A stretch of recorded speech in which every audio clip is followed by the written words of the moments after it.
যায় ঘর সংসারে। আজকের রেসিপি হচ্ছে আনারস দিয়ে পুদিনার শরবত। আমি এখানে পুদিনা পাতা ছাড়িয়ে ধুয়ে ভালো করে রেখেছি, 15 পিস পুদিনা পাতা রেখেছি। এটা আমি মিক্সিতে বেটে নেব। এখানে আমি পিপকাটে আনারসটা অর্ডার দিয়েছি, 250 গ্রাম আছে।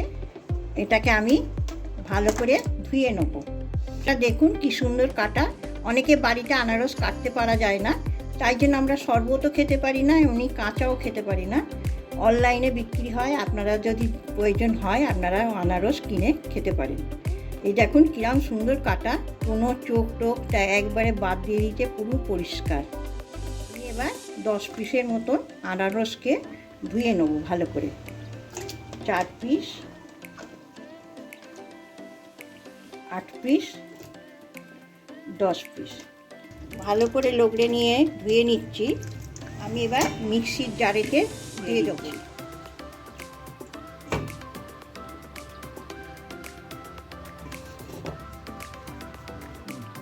পুদিনা পাতা 14 পিসের মতন দিয়ে দিলাম।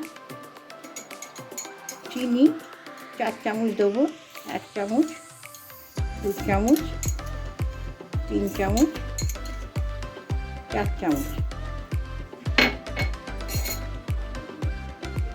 বিন নুন 2 চামচ দেবো, 1 চামচ, 2 চামচ।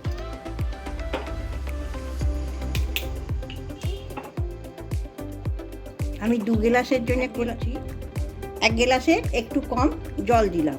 আমি বরফ দেবো এর মধ্যে, তারপরে আমি বেটে নিচ্ছি। আমি কিন্তু এটা ঠান্ডা জল দিলাম, ফ্রিজের ঠান্ডা জল। A few moments later. আমার আনারসটা বাটা হয়ে গেছে। এবার আমি ছেঁকে নেব। একটা বড় ছাঁকনি নিয়েছি, এবার আমি ছেঁকে নেব।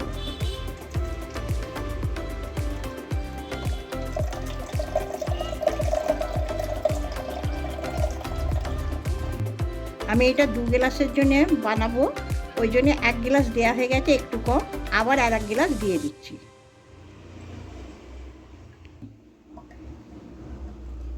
আবার 1 গ্লাস জল দিয়ে ভালো করে মিক্সিটা ধুয়ে দিয়ে দিলাম।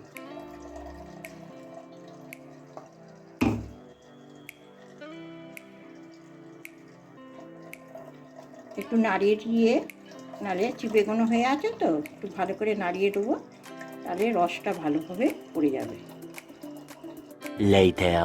একদম এতগুলো চিবুলেটা কতটা হয়ে গেছে দেখুন। এরকম একদম পরিষ্কার করে নিয়েছি, আর কোনো কিছু নেই।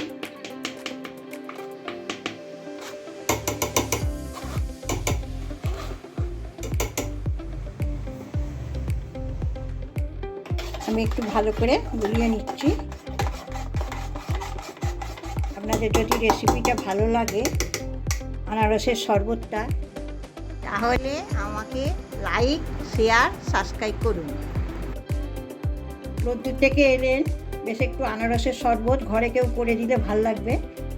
এবার আমি বরফগুলো দিয়ে দিচ্ছি।